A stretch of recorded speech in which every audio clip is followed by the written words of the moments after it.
I rely on about 10 AI tools to handle 90% of my work, and each one is the go-to for a specific task. But figuring out which tool fits which task best usually takes months of trial and error. So I'll share the one thing each tool does better than the rest. So you walk away with a clear mental model for when to use what I've grouped these tools into 4 categories across being handling the say. A series split into 2 parts. There's just too much to cover. This video covers everyday and specialist AI, while part 2 covers the remaining 2 categories. Let's kick things off by getting started with everyday AI. These are your standard chatbots, ChatGPT, Gemini, and Claude. Even though they look like they could be swapped, the modes, those specific things they do best, turned out to be totally different. Starting with the OG, ChatGPT, while Gemini and Claude are arguably just as capable in raw power. ChatGPT still reigns supreme in one area. It's the most obedient model. In simple terms, ChatGPT messes up less when you give it a complicated checklist. Other models might be just as smart, but if you give them a lengthy set of instructions, they'll sometimes skip a step or decide they know better. If you need proof, just have each model optimize a rough prompt for itself. ChatGPT will produce a noticeably longer and more detailed prompt because it knows it can handle the complexity. And if you run that optimized ChatGPT prompt through both ChatGPT and Gemini, for example, it's 2 things. First, ChatGPT thinks longer because it actually checks every requirement and follows each instruction to the letter. Gemini, on the other hand, often cuts corners. Pro tip, I share the exact prompt optimizer in the Essential Power Prompts template linked below. But you can try this yourself using something as easy as optimize this prompt for ChatGPT insert model number. Here's my rough prompt diving into a real-world example. I gave both ChatGPT and Gemini the same complex prompt, a hiring rubric with a dozen requirements. ChatGPT delivered every single one, and Gemini's output looked right at first glance. But when I cross-referenced it with my original list, it had quietly dropped a few rules. That's the main distinction. ChatGPT doesn't decide which instructions matter, it just follows them. Another straightforward example where telling Gemini to search the web explicitly sometimes doesn't make it actually do it. That's crazy because both Gemini and Google search are made by Google, right? But with ChatGPT, as soon as you turn on web search, it does the web search every single time. I realize this is a small example, stream from ChatGPT's core superpower. Obedience means you can trust the behavior you request. So as a general rule, if the task involves many moving parts, if one mistake breaks everything, start with ChatGPT. Next is Gemini, where ChatGPT takes the lead on obedience and Gemini shines on multimodality. In plain English, Gemini can handle a huge amount of mixed media video, audio, images, and text natively. Looking at this table, we see that only Gemini can handle all 4 types of media natively.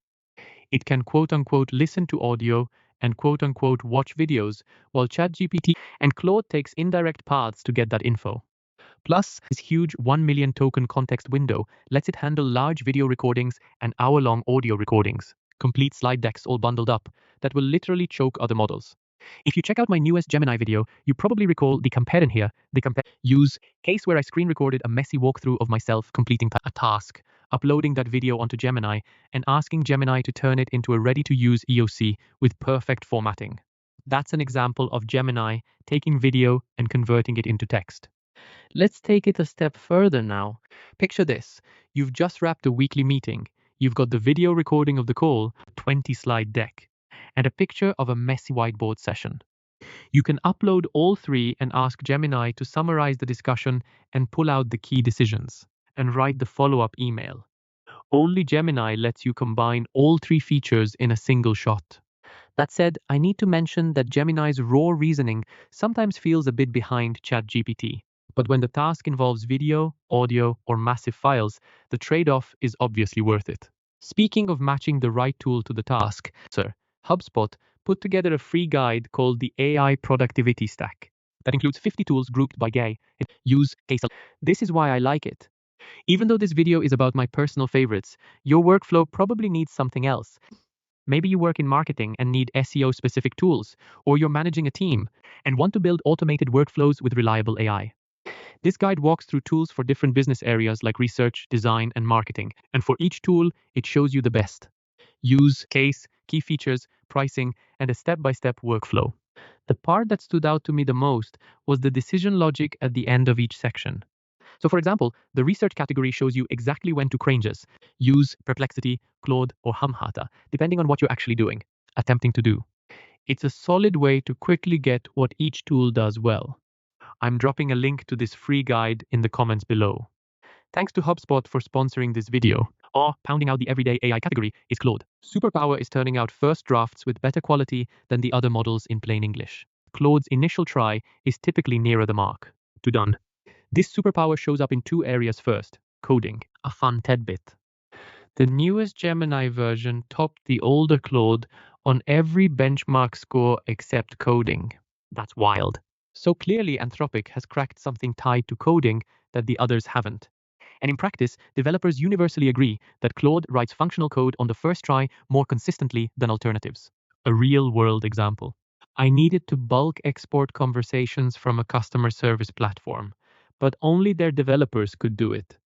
I explained the problem, and Claude didn't just give me step-by-step instructions, but also wrote a Go script that worked the first time. I have no idea what Go is, and I can't code either. Another example where I had all three models convert a static image into an interactive chart. And Claude nailed it on the first try. Basically, anything that needs generating working code tends to lean towards Claude. A quick tip for diagrams. You can ask Claude to spit out mermaid code that you can bicycle, then paste straight into tools like Xcal Raw to get clean visuals in minutes while working on Area 2, polishing copy. Beyond code, Claude writes drafts that sound human and require fewer edits. If you need to tighten up an argument or match a specific voice, Claude just gets it. In short, it's amazingly good at matching styles. Once you share examples of your existing work, it mimics your tone almost perfectly. Back when I worked in corporate, I fed Claude all docs so it could match that voice in presentations and performance reviews. Now, as a creator, I feed it my existing YouTube scripts to help refine new drafts. Right now, you might be asking how I did it how. Use all three everyday AI tools together. In short, I usually use ChatGPT or Gemini to kick off my work ideation and research. Writing the presentation outline clause that takes that rough output and turns it into something I'm ready to show or release. Quick note on Grokik. A lot of people ask why we don't use it, and it's actually very simple. Because our superpower is its direct access to the Twitter/X firehose, right? So it's the top choice for folks who need to analyze breaking news events in real time. I never needed that. And as a rule of thumb, we should never use tools just for the sake of using them. We should only add them to our toolkit when they fix a real problem we're dealing with. A quick summary of the three models, when to use them. And if you're wondering whether you need all three, the short answer is no. Most folks ought to go with the paid ChatGPT version and get really good at using it. But if you can afford multiple subscriptions and your workflow can use their individual superpowers, mix and match as needed. A quick tidbit based on this open routed data study. Models from different labs like ChatGPT and Gemini expand the pie of AI. Use cases precisely because they excel at different things onto the second category, specialist AI. Before we get started, let's clear up a very common myth. Tools like Perplexity aren't foundational models. A simple visual, OpenAI, a frontier AI lab, develops the GPT family of models. They also build a ChatGPT as the user-friendly app layer. Perplexity stands out from other foundational models because it's built for speed and accuracy and is tuned for search, using its own SunR model. It's just a finely tuned version of Meta's open-weight LLM model. So with that in mind, Perplexity's superpower is finding accurate information fast. In plain English, general-purpose chatbots are designed for reasoning. You have use them to aid your thinking, brainstorming, or drafting. Perplexity is designed for fetching. You need a particular fact, and you need it right now. Starting with a simple real-life example, I used ChatGPT to plan a trip to Japan with my brother, because that's a creative job. It's about weighing trade-offs, building a narrative, that kind of task. I'm happy to wait while the model thinks. But when I need to grab info on places like if a specific restaurant is foreigner-friendly because we don't speak Japanese, I want Perplexity to deliver accurate and up-to-date information in just seconds. Second example, going back to how I used the three everyday AI tools, let's say Gemini or ChatGPT helps me brainstorm and lay out my newsletter. Claude creates the final draft. Perplexity acts as the search scalpel that checks details like whether Gemini's context window is 1 million or 2 million tokens. If you're wondering, consumers get 1 million and enterprises get 2 million. Pro tip, You can even fit it. Use Google-style search operators like site:/reddit.com to narrow your results to a specific source. I've got a whole video on the most useful Google search operators, so I'll link that down below. Generally, think of Perplexity as a replacement for Google AI mode. They're both for fetching info and not a replacement for general-purpose chatbots. Actually, just tell me if you want the whole video breaking down AI search apps like Perplexity, Google Search, AI overviews, Google AI mode, because they're all made for different things. Rounding out specialist AI, NotebookLM superpower is that it only answers backes. It pulls information from the sources you provide, so it won't make anything up. Imagine a walled garden where you upload your sources and NotebookLM answers questions using only those documents. It really can't hallucinate since there's no outside knowledge for it to use.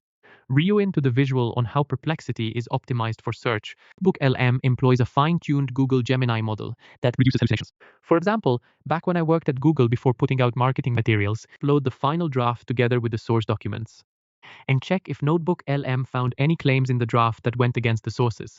It'd pick up on those tiny errors other AI systems could have overlooked. I use the same workflow today for my videos, uploading my script before I start filming. And I did all my research in NotebookLM and asked it to flag anything that wasn't directly backed by the source material. The obvious catch here is that the output quality depends entirely on the sources we provide. So if the sources are wrong, NotebookLM will confidently get it wrong. So generally, if accuracy is more important than creativity and you've got source materials to verify against, use NotebookLM. I use a few more specialized AI tools, but I'll leave them off this list since I don't use them every day. But to quickly run through them: Gamma for presentations, 11 Labs for voice cloning, Zapier for automation, and again use Excalibur and Napkin AI to get quick visuals. Just so you know, I'll be handling the other two categories in part 2, so stay tuned for that. Catch you in the next video.